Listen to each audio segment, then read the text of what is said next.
Hi guys, welcome to Office Blokes React. I'm Office Bloke Dave. I'm Office Bloke Daz. Collectively we're two of the Office Blokes. Yeah. It has come to our attention that Mike has broken his restraining order and he's gone within 100 metres of... A park. I was going to say Holly Willoughby. Yeah. No. You'll have Holly on his Willoughby, where he is. Anyway, no, Office Bloke Mike's been called away for a bit of a family emergency. He is all right, don't worry. But yeah, it's got real life stuff to attend to.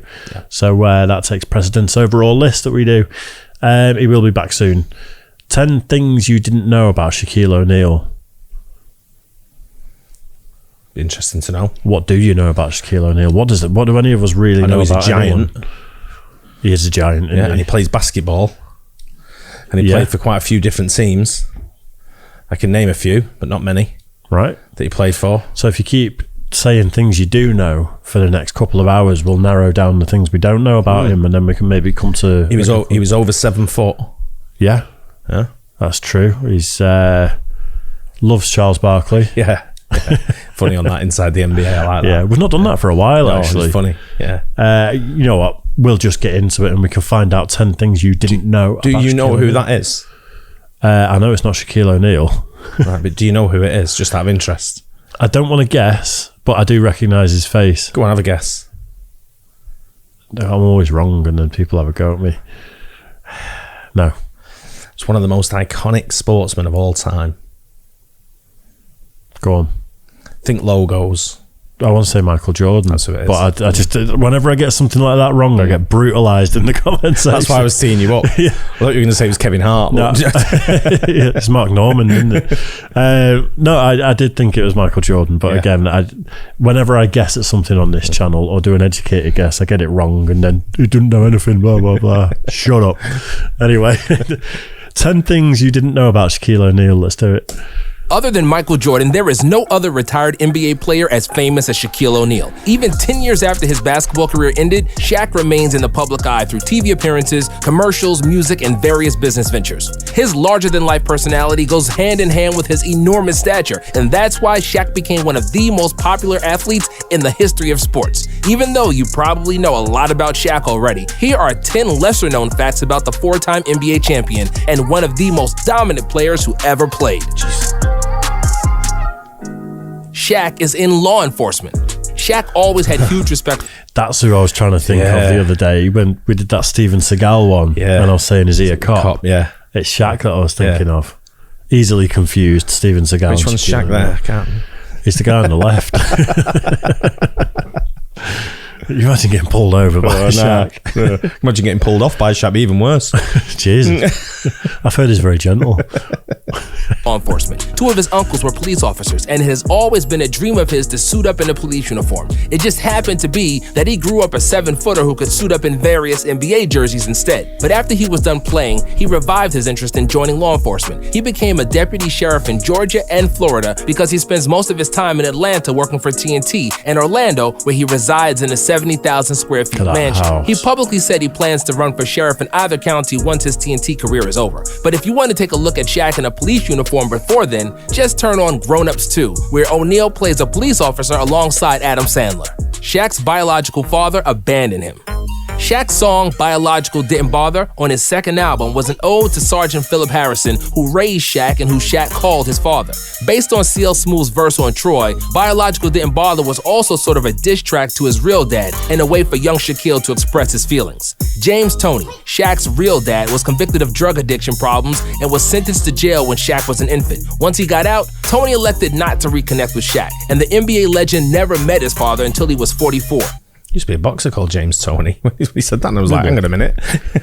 How many hyper successful people out there have the same story? Yeah.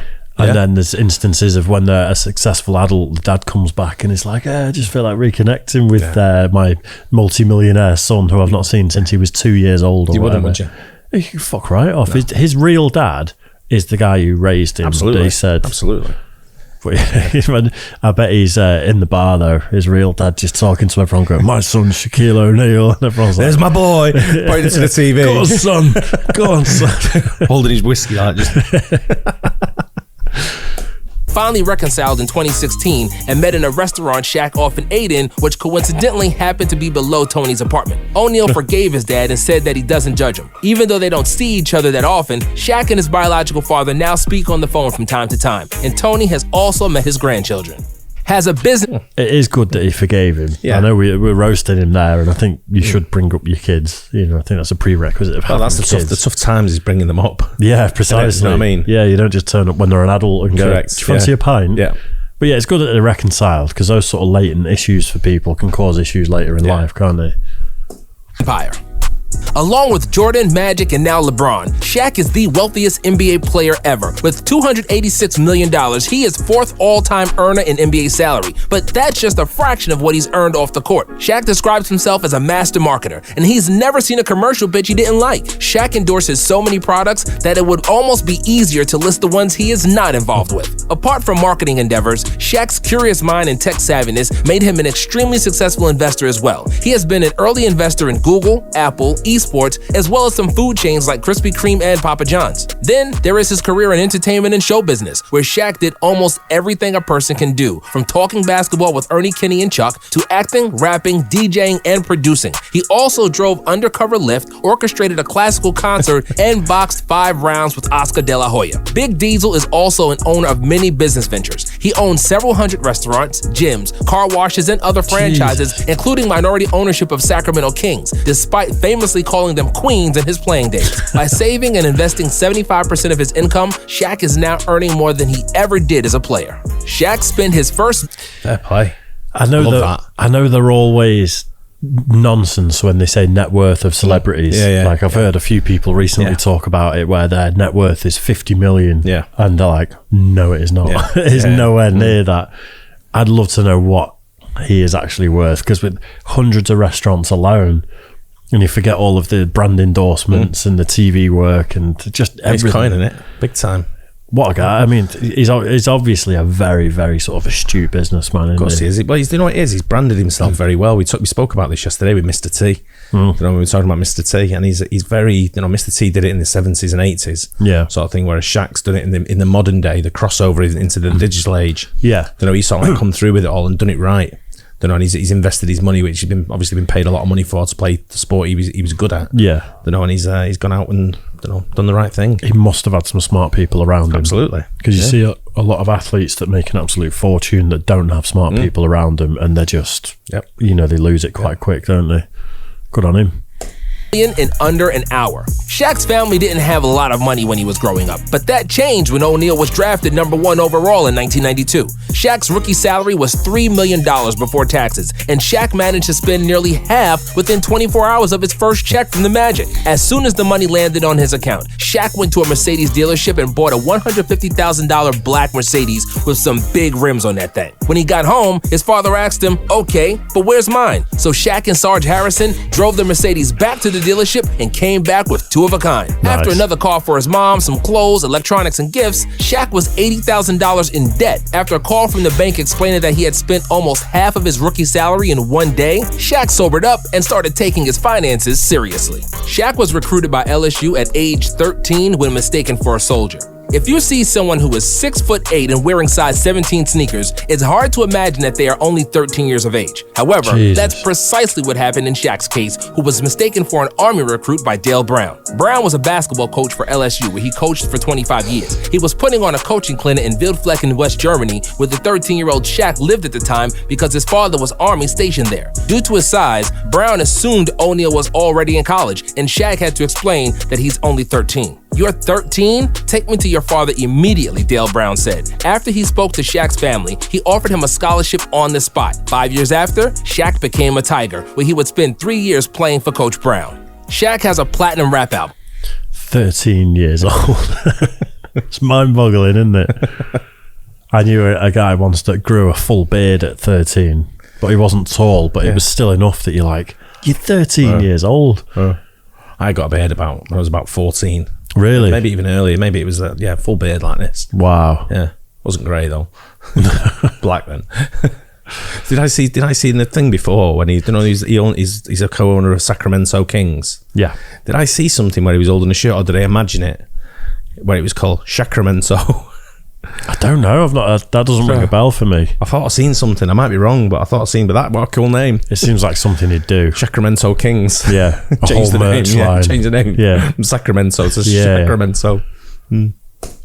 Many basketball players wanted to become rap stars in the 90s. Many have tried, but few have been successful. Iverson's album flunked and was cited to be exceedingly profanity-filled. Chris Webber doesn't like to remember his song Gangsta Gangsta, and Kobe dabbled in rap as well, only to realize he better quit before he jeopardizes his marketing appeal. Shaq didn't have such problems and is considered to be the best NBA rapper of all time. His first album, Shaq Diesel, went platinum and sold over 1 million copies. What's Up Doc with Fushnikins is considered to be the best song on Shaq Diesel, as well as I Know I Got Skills, which reached number 35 on the Billboard Hot 100. His next album, Shaq Fu, The Return, went gold and further established Shaq's relevance in the rap game. And even though he sold over 2 million records with his 4 albums, he earned less than $100,000 from it, which is proof of how studios can exploit young artists. Big time. Shaq made just 1 3-pointer in his career. Steph Curry is... I did know that because they've roasted him on Inside NBA for it, haven't they? We had that conversation about another rapper the other day about earnings, and we were surprised at what he was